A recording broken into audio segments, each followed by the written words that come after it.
Welcome to the Helix Gym Podcast, where we dig deep on the latest fitness news, debunk common myths, and help you make informed choices about your fitness journey. I'm your host, Tim Frey, and as always, before we dive deep, I want to give a massive shout out to our sponsors, Flex Fitness, which are Australia's #1 equipment mega store.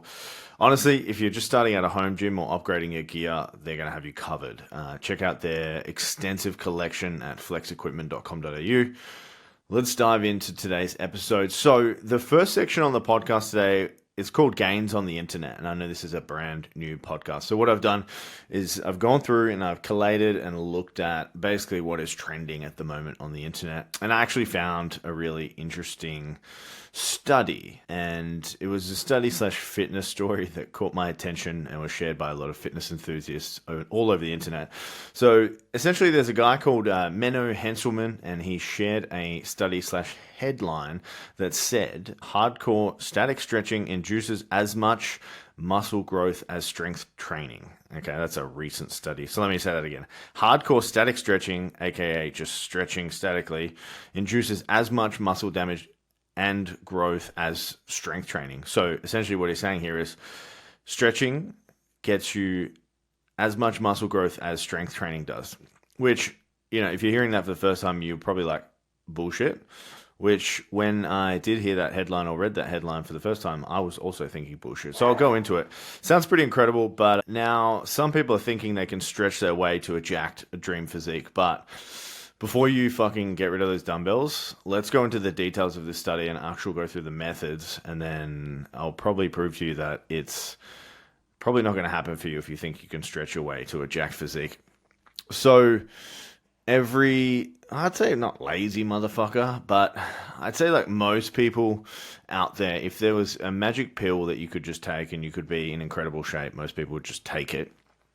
But the truth is, anyone that has a great physique has worked their way to a great physique. Your body or your physique is something that you cannot lie about. It keeps score. And I don't know what the quote was, but I'm going to try to recite it on the podcast just off the bat is, your current state or physical performance is a direct reflection of the choices you have made. And, you know, before I even get into this study, that stretching is not going to get you an incredible physique. So the study compared gains from strength training to those of a very intense stretching protocol. And when I say very intense stretching protocol, I mean it was fucking intense. So intense that no one would do it. So there were no significant differences between the groups in their strength and size gains, measured by a voluntary contraction, muscle thickness, pronation angle, and ankle flexibility. So, you know, pronation angle, muscle thickness, voluntary contraction, these are just essentially scientific speak, or the scientists that are creating these studies are popping those variables in there for things to measure. Interesting measurements. Are they relevant to you? Probably not. And these weren't untrained individuals. They were strength trained at least twice a week, and most were athletes.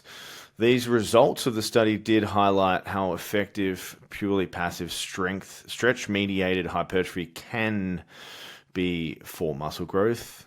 They did a lot of stretching. And then the other thing is how effective full range of motion strength training is for flexibility. They trained full range of motion on a calf raise, okay?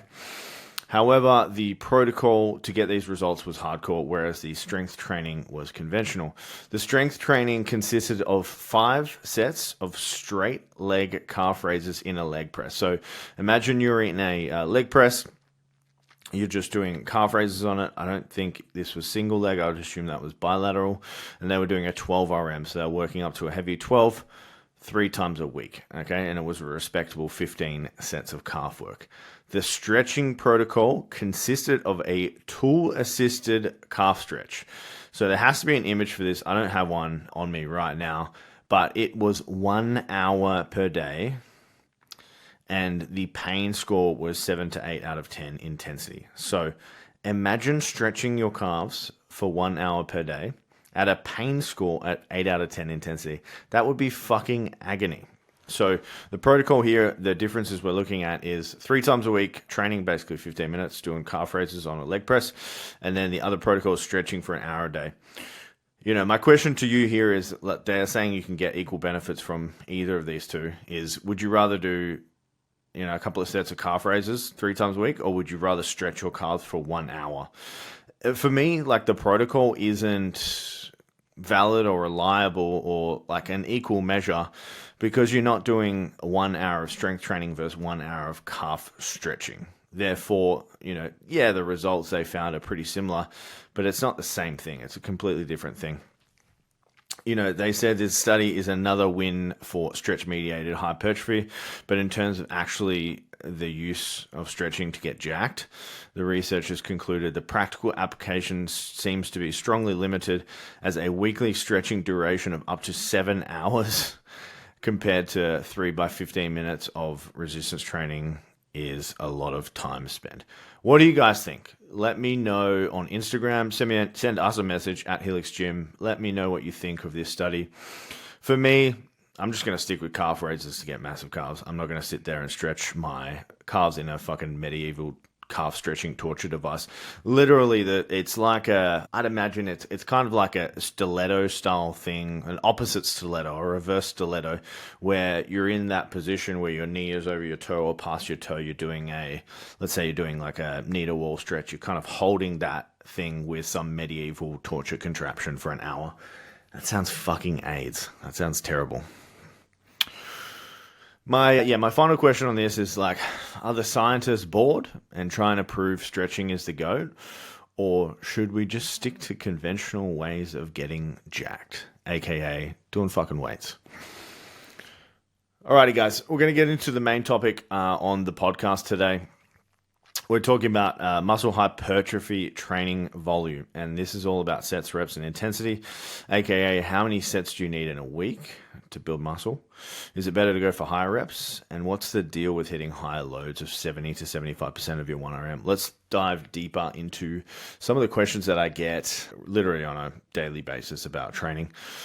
So we're going to talk about sets to start. How many sets do you actually need to build muscle? So the research is pretty clear, and this is not one of these scientists that's trying to prove that calf stretching is the same as doing fucking single leg calf raises for calf growth. But 9 to 18 sets per week per muscle group seems to be the magic number. There is a point of diminishing returns according to science on this. It's any more than 18 sets a week on a muscle group, the returns are negligible, aka you're wasting your time.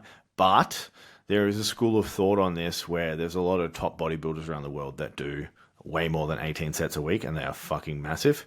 Yes, they may be taking some anabolics to assist them with their growth, but 9 to 18 sets is generally key. So let's look at a training program. So if you've got an A series and we're doing squats, 4x10, let's say the muscle group we're trying to target is quads. So we've got 4x10, and then we have a B series. Let's say we have a split squat, 3x10, and then a C series. Let's say we have a leg extension, 3x10. So we've got 4 sets in the first A series.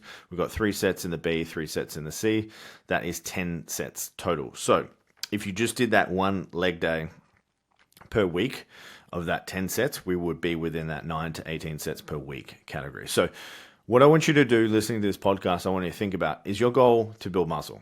If so, write out how many sets you're doing of each muscle group per week. Does it fall between the 9 to 18 sets? That's how you're going to know if what you're doing is on the right track to build muscle, okay? Training, mechanical tension, hypertrophy, all these types of things are obviously precursors to building muscle. The whole nutrition component is a topic for another podcast. Next up, let's talk about reps. So it has been found the optimal rep range for building muscle is 6 to 20 reps per set. Higher reps generally are more efficient on time. Depends how busy you are. I personally am not one of these people that can just hang out at a gym for 3 hours a day. I used to be when I was in my early 20s, but then, I got a life, family. I don't have kids, but I got fur kids, and I've actually got responsibilities now. So that's not for me. So 60 minutes a day is my absolute tops for training. So I'm in there to get the most I can out of 60 minutes. Therefore, doing higher rep sets generally is better for hypertrophy. For me right now in my phase of life, I'm 33. So Training for hypertrophy, I'm essentially doing it while I can, while my body is still capable of building muscle. I want to build as much as I can before I get old.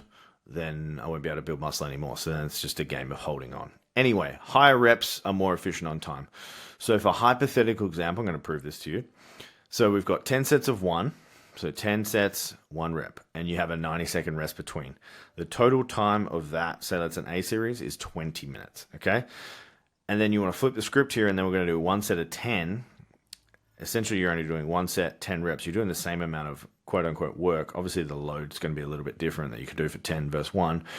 And then the total training time is 2 minutes. Which of those two hypothetical examples are more time efficient? Obviously, doing higher reps is more time efficient.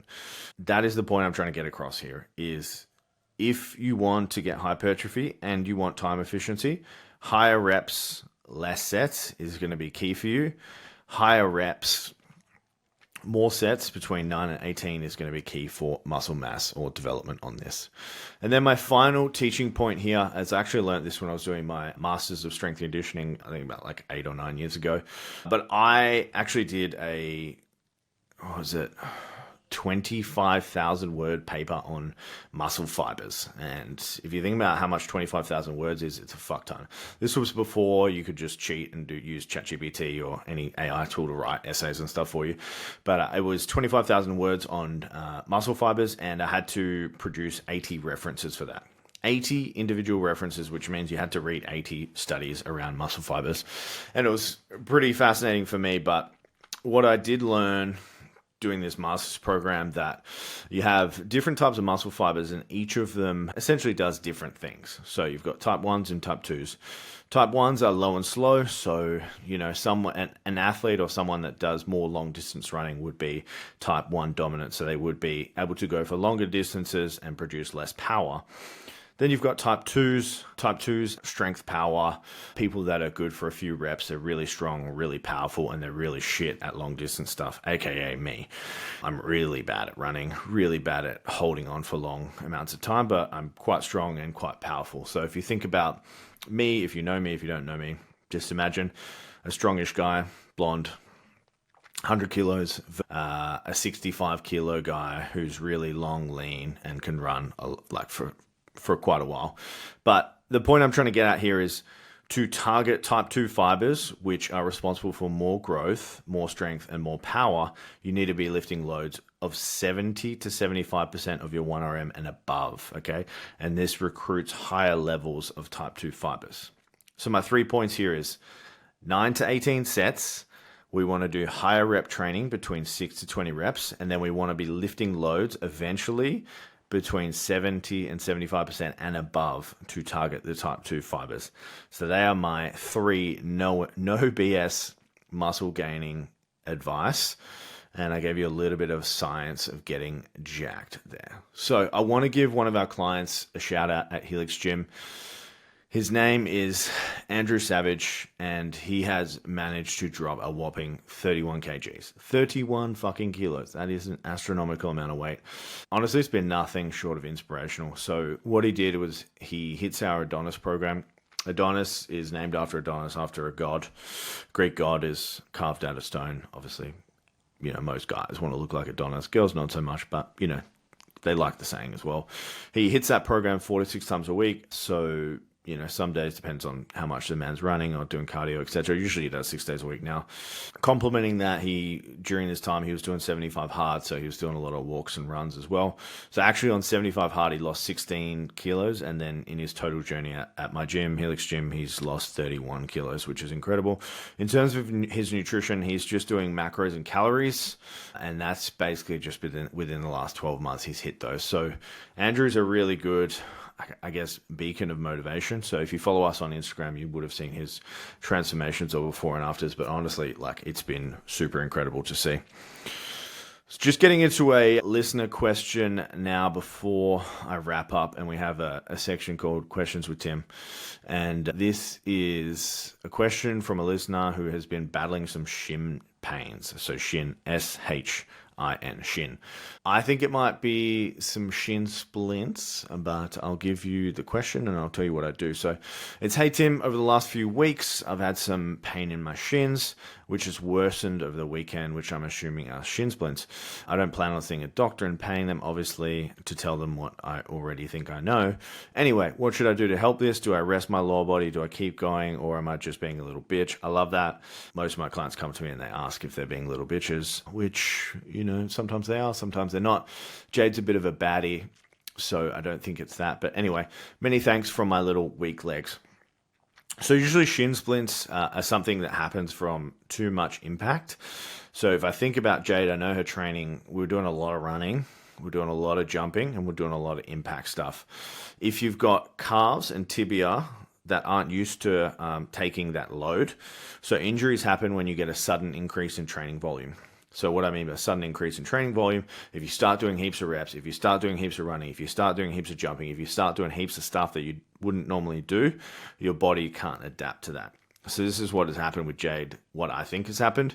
She's had a sudden increase in running volume or jumping or whatever the fuck she's doing, and this has caused her shins to flare up. So the advice I gave to Jade was, keep training, just take out the stuff that's aggravating it, and that will be running and jumping, etc. Once it's calmed down, what you need to do is you need to get, there's two muscles in your calf, gastroc and the soleus, so gastrocnemius and soleus, they need to get strong. Then the other muscles on the front, you've got your tibialis anterior, which is like kind of your shin muscle, that needs to get strong. So what I would be doing, I would be starting with some isometrics. So I'd be doing isometric calf raises to strengthen that higher end, that higher range of motion. And then I would be going into slow eccentrics, which is low and slow on the way down. And then I would be progressing that into normal reps as well, concentric, eccentric, and you can do isometrics on there as well. So heaps of ways to do that. You've got seated calf raises, you've got single leg calf raises, and you've got tibialis raises with a tib bar as well. So that's my advice for Jade there. Finally, guys, if you're not currently training with us at Helix Gym, we have a intro program at 93% off. It's disgusting. Disgustingly cheap, that is. Disgustingly good for results. So that is going to be in the show notes. Finally, guys, if you got anything from this podcast, don't forget to subscribe, follow the show, share it with someone that could find this valuable. Word of mouth is how we grow these podcasts. Actually, I think it's 64% of podcast growth comes from word of mouth. And lastly, leave a review if you got some value. It's been epic up until, it's been epic. I will see you guys next week.